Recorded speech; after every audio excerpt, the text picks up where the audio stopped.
Greetings, welcome to another exciting and informative class. As you can see, you'll be learning about the ordering of fractions. In our last class, you learned about the definition of a fraction, types of fraction, and how to convert between mixed fraction to proper fraction, to improper fraction rather, and from improper fraction to mixed fraction. In this class, you'll learn about ordering of fractions. So, what is the meaning of ordering of fractions? Now, ordering fractions is where we rearrange a set of fractions so that the smallest is at the start, followed by the next smallest, and so on. So, it's usually from what? This is called ascending order. Now, to do this, we have to rewrite the fractions so that they have the same denominators, which we can then compare. And how do we order fractions? Now, in order to put fractions in ascending order, we have steps to follow. One of the steps is to write all the fractions so that they have a common denominator.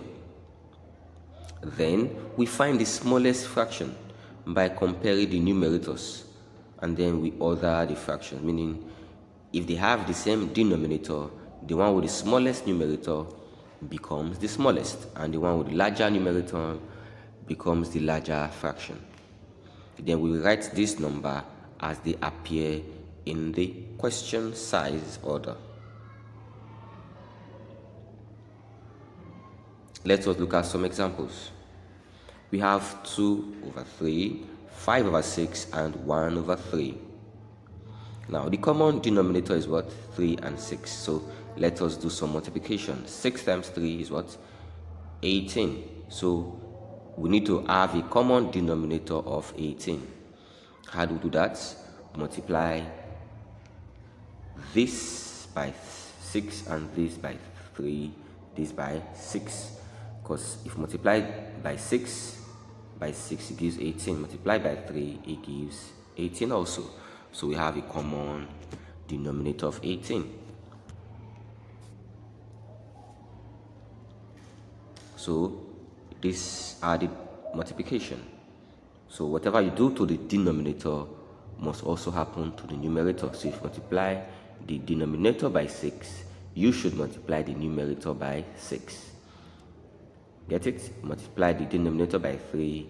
You should also multiply the numerator by 3. So 2 times 6 is 12.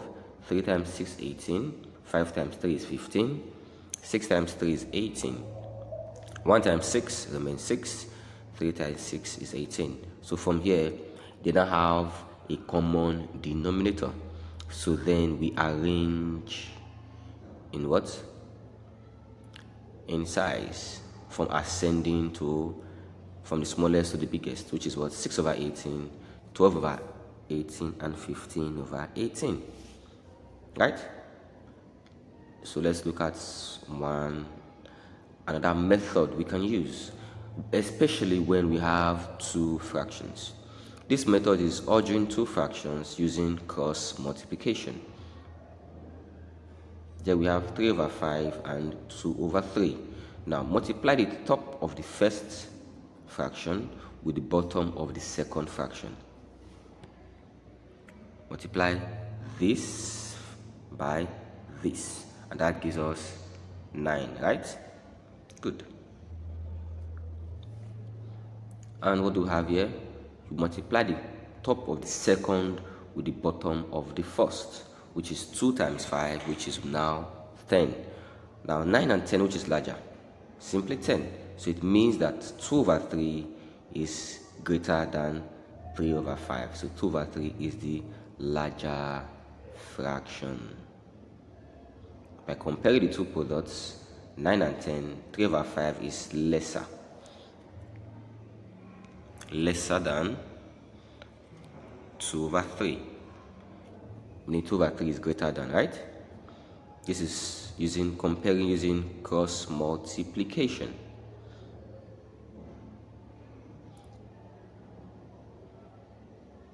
Right? Now if we pair using ensuring that they have the same denominators. We have multiply this by 3 and this by 5 so that they can have a denominator of what? 15. Do you get it? So 9 over 15 is less than 10 over 15.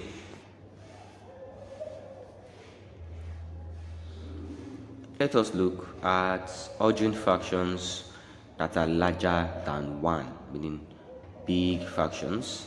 Here we have 8 over 3 and 9 over 9. 8 over 3 is what? Is an improper fraction that can be converted into what? A mixed fraction of 2 whole number 2 over 3, right? Now let us see some examples. We have 2 whole number 2 over 3, 2 whole number 2 over 6, and then 4 whole number 3 over 4. Now as you can see, this is following a particular order, but we don't know which of these fractions are bigger or smaller, because they both have what? 2 whole numbers. So let us see which is bigger and which is smaller. We have to ensure that they have the same denominator. This has a denominator of 3, the other has a denominator of 6. In doing so, 2 over 3, to make sure it has a denominator of 6, simply multiply by what? 2. So 2 times 2 is 4, 3 times 2 is 6. Remember, what you do to the denominator, you must also do to the numerator. So we now have 4 over 6. So 4 over 6 is greater than 2 over 3. Is it? So if we are to rearrange now, it's now what? 1 whole number 2, 1, 2 whole number 1 over 6, 2 whole number 2 over 3, then 4 whole number 3 over 4. So we just rearranged in what? Ascending order. This is what we call ordering of fractions, rearranging them in ascending order from the smallest to the largest. Hope you had a good time and great time in this class. Remember to go over this video again if you are a little bit confused and ask questions in class. Remember to do your content page quiz, your quiz and assignment. See you in the next class. Bye-bye. Now also in the next class, we'll be talking about addition and subtraction of fractions. Exciting, right? See you. Bye.